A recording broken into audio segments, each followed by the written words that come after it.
მაშასე ირაკლი ალასანია ჩვენი სტუმარი რას უპასუხებს იგი ოპონენტების ბრალდებებს რომლებიც აცხადებენ რომ იგი პოპულისტობს და რა სიტყვის ქართული ოცნების კვლევებზე რომელშიც ისინი ძალიან ახლოს არიან საარჩევნო ზღვართან მე მივესალმები თავისუფალი დემოკრატების ლიდერს ძალიან დიდი მადლობა ბატონო ირაკლი რომ ხართ ჩვენთან ერთად მინდა საინტერესო გამოვიდეს ჩვენი ინტერვიუ და ცხადია თქვენთან საუბარი მინდა დავიწყოს სწორედ ამ თემით რაზეც ჩვენს ერთ-ერთ გამოშვებაში ისაუბრა გირჩის ლიდერმა ზურაბ ჯაფარიძემ პოპულისტი აღვირახსნილი პოპულიზმი ასე შეაფასეს მათ თქვენი გაცემული დაპირებები რომელსაც აძლევთ ამ მომრჩეველს წინა საარჩევნოდ 250 ლარი საარსებო მინიმუმი 300 ლარი პენსია და 500 ლარი მინიმალური ხელფასი მე აღარ გავიმეორებ ჯაფარიძის არგუმენტებს რა პასუხი გაქვთ თქვენ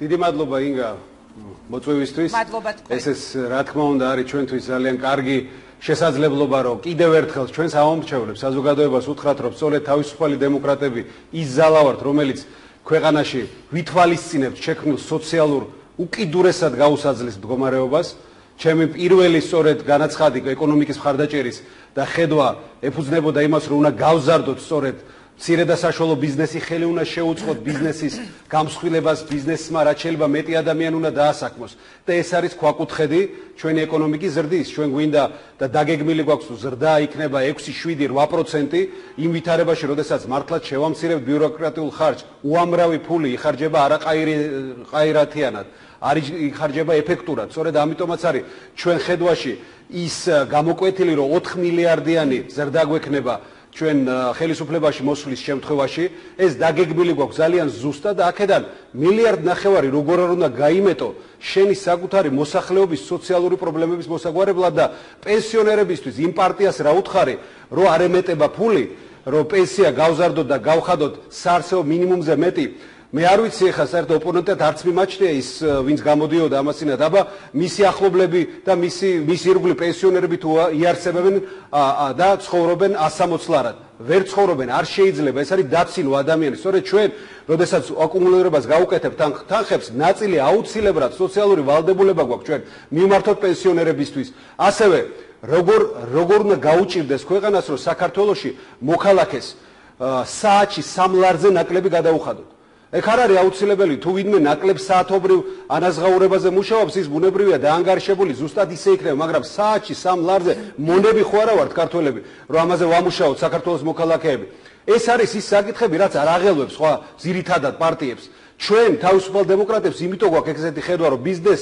ხელშეწყობა ჭირდება რომ სამუშაო ადგილები შეიქმნას მაგრამ ბიზნესმა უნდა დაასაქმოს ხალხი კვალიფიკაციაში უნდა შეუწყოთ ხელი ამაღლებაში და ამიტომაც არის განათლებაზე გადართული დიდი სეგმენტი მაგრამ ადამიანს 3 ლარზე ნაკლები საათში როგორ უნდა მისცე სოფლიოში როგორ იზრდება თქვენ არიცით ყოველ საათობრივი ანაზღაურების ისა ის რა თქმა უნდა განვითარებული ქვეყნებია მაგრამ მე მინდა მოვიყვანო მაგალითი ეს მაგალითი რომელიც ჩვენ კანონმდებლობით გვინდა და აუცილებლად გავაკეთებთ იმას რომ მინიმალური ხელფასი განსაზღვროთ საათში 3 ლარზე ესტონეთში და ევროპის უამრავ ქვეყანაში უკვე შემოღებულია და ესტონეთმა ეს დანერგა მაშინ როდესაც ის ჯერ კიდევ განვითარებადი ეკონომიკა იყო და ნახეთ როგორ განვითარდნენ და როგორ გაიზარდა მათი ეკონომიკა ინვესტორი რომელიც შემოდის რა თქმა უნდა მას კვალიფიციური მუშახელი ჭირდება კვალიფიციური კადრი ჭირდება ამ კვალიფიციური კადრის მომზადებაში ჩვენ ხელი უნდა შევუწყოთ მაგრამ 3 ლარზე ნაკლები როგორ უნდა გადაუხადო ადამიანს ამიტომ ეს ის საკითხებია რომელშიც სხვა პოლიტიკურ ოპონენტებს ჩვენსაც არც კი აქვს ნაფიქრი და ჩვენ ეს გათვლილი გვაქვს კი ბატონო მე თუ შეიძლება კითხვას დაგისვამ შემხვეც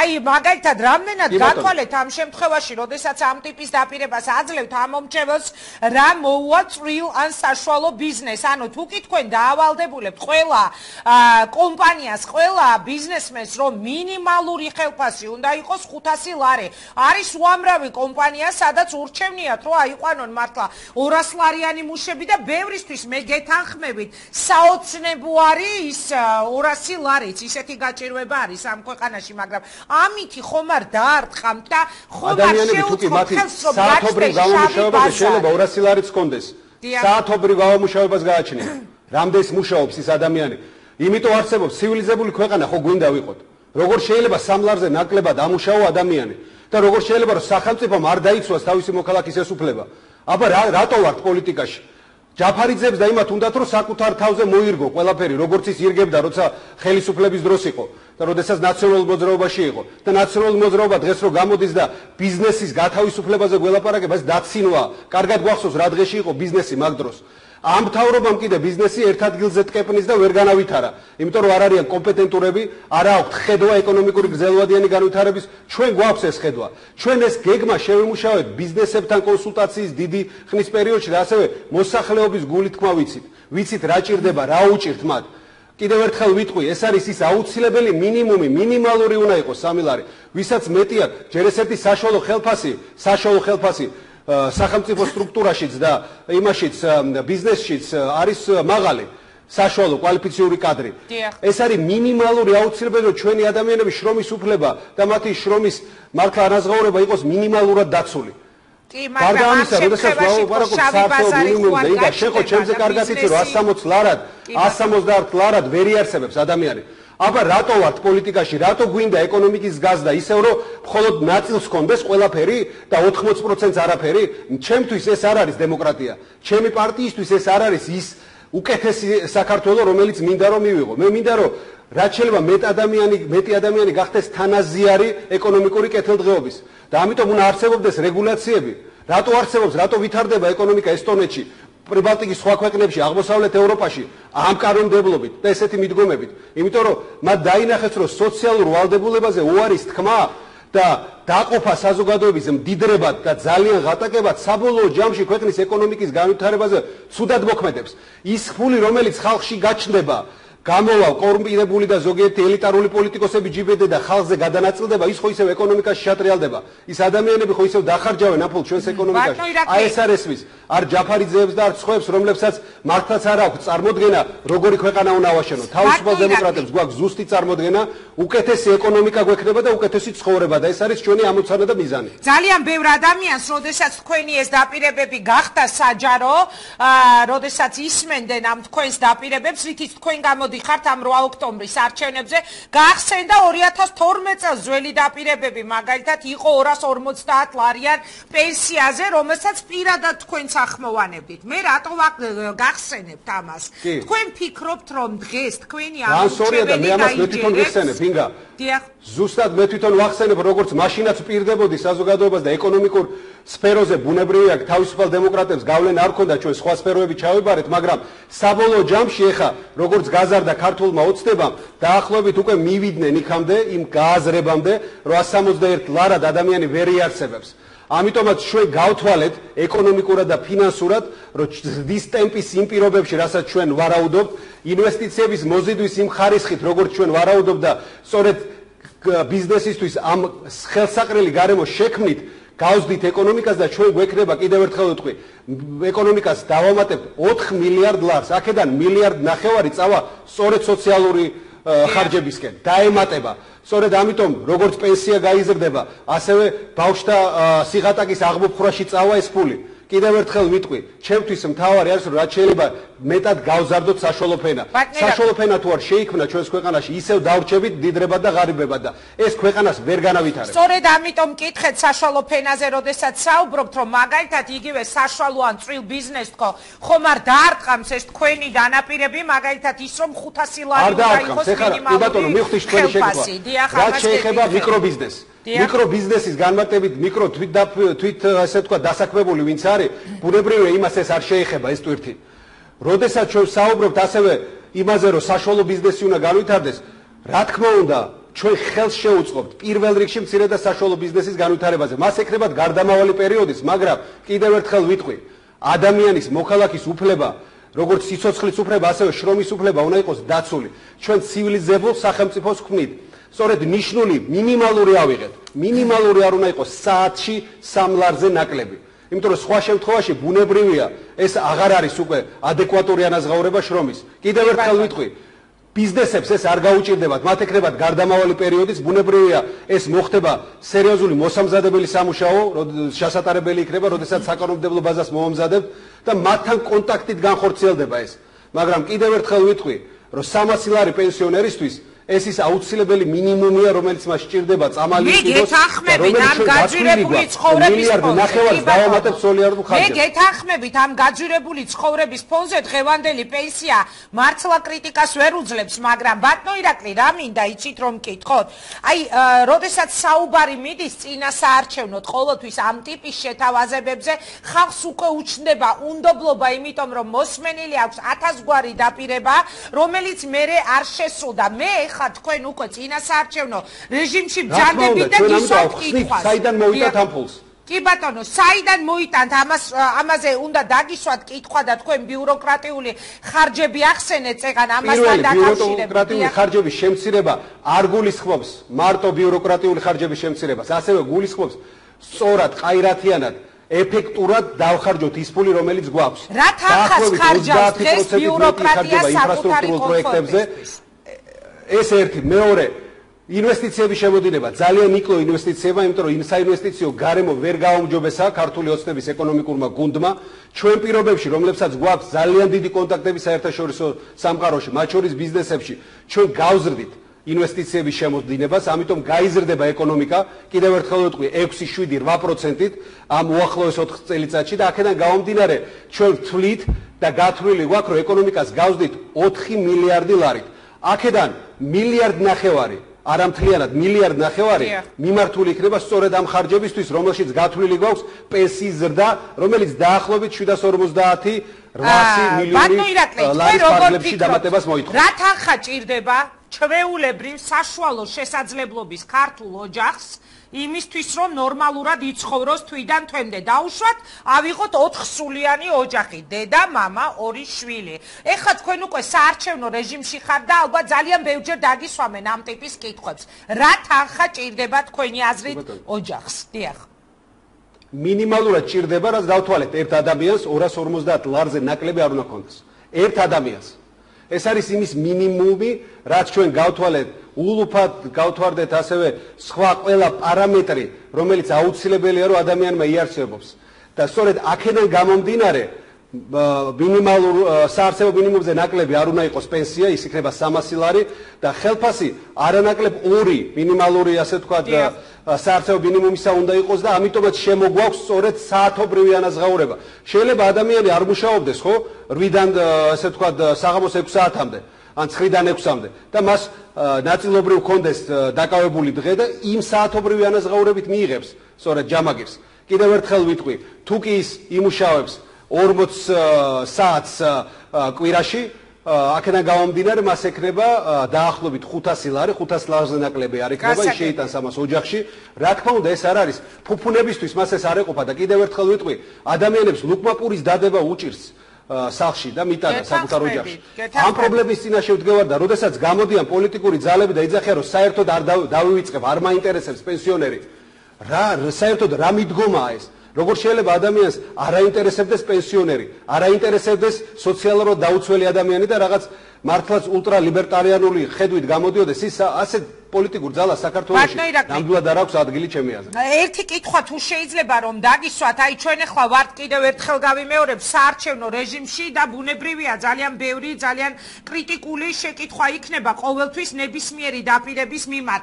ხომ არ შეიძლება გავიგოთ ისე, რომ თავისუფალმა დემოკრატებმა იციან, რომ უმრავლესობით მაინც ვერ მოვლენ, ხელისუფლებაში მაინც ვერ მოვლენ და ეხლა გასცემენ ამ ტიპის დაპირებას, იმიტომ რომ საარჩევნოდ მომგებიანია ამ ტიპის დაპირებები, მაგრამ როცა იცი რომ ხელისუფლებაში უმრავლესობით ვერ მოდიხარ, მერე შესრულებასაც არავინ მოგთხოვთ. ამ კითხვაზე რას მიპასუხებთ?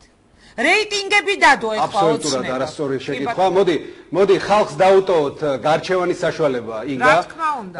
სწორედ ისეთი პარტიები გამოდიან უცებ თავდასხმებით, რომლებსაც არაფერი არ გაუკეთებიათ ცხოვრებაში, აგური-აგურზე არ დაუდიათ. ჩვენ თავისუფალ დემოკრატებს დიდი წვლილი გვაქვს შეტანილი ქვეყნის თავდაცვითი ამაღლებაშიც, ევროპასთან და ასოცირების შეთანხმების ხელმოწერაშიც ჩვენ საქმე გაკეთებული გვაქვს. რო არავის არ ჯეროდა, მაინც გაუზარდა მე, როდესაც თავდაცვის მინისტრი ვიყავი, ჩვენს ჯარისკაცების უმრავლესობას და სამხედროების უმრავლესობას 25%-ით ხელფასი. რო არავის არ ჯეროდა ჩვენ მაინც დაუნიშნეთ და მოახერხეთ ის რომ ყველას ვისაც დაღუპული ყავს ოჯახის წევრი საქართველოს ტერიტორიული მთლიანობისთვის დაუნიშნეთ მოძებნეთ თანხები 1000 ლარიანი მხარდაჭერა და დახმარება ასევე გავაკეთეთ ის რომ ღმერთმა დაიფაროს აწი ღმერთმა არავინ არ შეიწიროს ჩვენი ჯარიდან მაგრამ თუ კი ვინმე დაიღუპება მის ოჯახს 100,000 ლარიანი მხარდაჭერა აღმოუჩნდა და ეს არის ის ცვლილებები რაც მე გავაკეთე ჩვენმა გუნდმა გააკეთა ისინი ვისაც რაც რაღაცებს საუბრობენ და ჩვენ დაპირებებს აკრიტიკებენ არაფერი არ გაუკეთებიათ არც ხალხისთვის არც პოლიტიკაში ამიტომ მოდი ხალხს დავუტოვოთ ამ არჩევანს და ხალხი გააკეთებს თავის არჩევანს რეიტინგებზე რო საუბრობდით იქ მინდა ვთქვა რომ თქვენ გახსოვთ 2010 წელს როდესაც მერის კანდიდატი ვიყავი მერობის 7%-იან იმას გვიწერდნენ 4 თვით ადრე რეიტინგს მივიღეთ 3-ჯერ მეტი 20% ავიღეთ ეს იმას ნიშნავს რომ საზოგადოებამ ზუსტად იცის ვის დაუჭიროს მხარი ვის ენდოს და ვის არ ენდოს რაც არ უნდა ელაპარაკოს ზოგიერთი პარტიის წარმომადგენელმა იმდენად მოჭრილი აქვს თავი და იმდენად შეძულებული ყავს უკვე ხალხს მისი ყალბი დაპირებები რომ რა თქმა უნდა მისას არ დაიჯერებს თავისუფალ დემოკრატებს არასდროს არ გაგვიკეთებია უპასუხისმგებლო განცხადებები ჩვენ რაც ჩვენ გვეკუთვნოდა ჩვენ პასუხისმგებლობაში იყავს იმას ყოველთვის ვაკეთებდი და შევასრულებთ არც ერთ დაპირებას ჩვენ არ გავცემთ რომელსაც ჩვენ არ შევასრულებთ და კიდევ ერთხელ ვიტყვი მე დარწმუნებული ვარ რომ მართლაც უკეთეს ეკონომიკას შევქმნით და უკეთეს ცხოვრებას ხალხისთვის, მოქალაქეებისთვის და ჩვენი ამოცანა ეს არის. დანარჩენების ამოცანა არის რეიტინგები, მოხდება თუ არა პარლამენტში ერთი კაცით მეც გაიყვანს თუ არა, ამაზე არის გადართული ბრძოლა. ჩვენ ეს არ გვაინტერესებს. და არც თulit ესეთ პარტიებს კონკურენტებად. კარგით, ბატონო ირაკლი, თქვენ დღეს ბრძანდებოდით ქაშვეთში, საიდანაც გამოასვენეს სულხან მოლაშვილი, დღეს იგი დაკრძალეს. მე რამდენადაც ვიცი, თქვენ უნივერსიტეტში ერთად სწავლობდით და გარდა პოლიტიკური შეიძლება რაღაც ურთიერთობისა, გქონდა წმინდა ადამიანური ურთიერთობა, თუ არ ვცდები, ჯგუფელები იყავით ბევრ სხვა გამოჩენილ პოლიტიკოსთან ერთად საქართველოში. მე მაინტერესებს რა სიტყვით თქვენ, რატომ ვერ იპოვა მოლაშვილმა ამ ქვეყანაში სამართალი და რატომ წავიდა ისე ამ ქვეყნიდან რომ მას მიაჩნდა რომ მისი სამართალი ვერ აღდგა ვინ არის ყველაფერზე პასუხისმგებელი რაც სულხან მოლაშვილის თავს დატრიალდა მე მართლაც ვიცნობდი მას უნივერსიტეტიდანაც ჩვენ ერთდროს მოგვიწია მუშაობა საჯარო სამსახურში როდესაც მე უშუალოდ საბჭოში ვიყავი მუშაობდა უშუალოდ საბჭოსთან ძალიან ახლოს როდესაც იყო კონტროლის პალატაში და რა თქმა უნდა ის იყო პოლიტიკური სხერპლი სააკაშვილის რეჟიმის მე ვიტყოდი რომ პირადი პატიმარიც იყო სააკაშვილის და სამწუხაროა რომ მან სამართალი ვერ ნახა მის სიცოცხლეში მისი ჯანმრთელობა შეიწირა იმ რეჟიმმა მე დარწმუნებული ვარ იმაში რომ დამნაშავეები დაიჯებიან მე დარწმუნებული ვარ იმაში რომ იმ პროკურატურის თანამშრომლები ვინც მის ბრალდებაში უსაფუძვლო შემდეგ უკვე ასეთ არაადამიანურ მოპყრობაში საპრობილეში წვლილი შეიტანა აუცილებლად იქნება გამოვლენილი მას მე ვიცი რომ ძალიან და ვიცი ისიც რომ რატომაც წყდებოდა გული თორე ის ადამიანები დღესაც არიან თანამდებობებზე დღესაც მართავენ სხვადასხვა ძალოვან სტრუქტურებს კი მურუსიძემ გამოაცხადა თავის დროზე სულხანის გადაწყვეტილება დიახ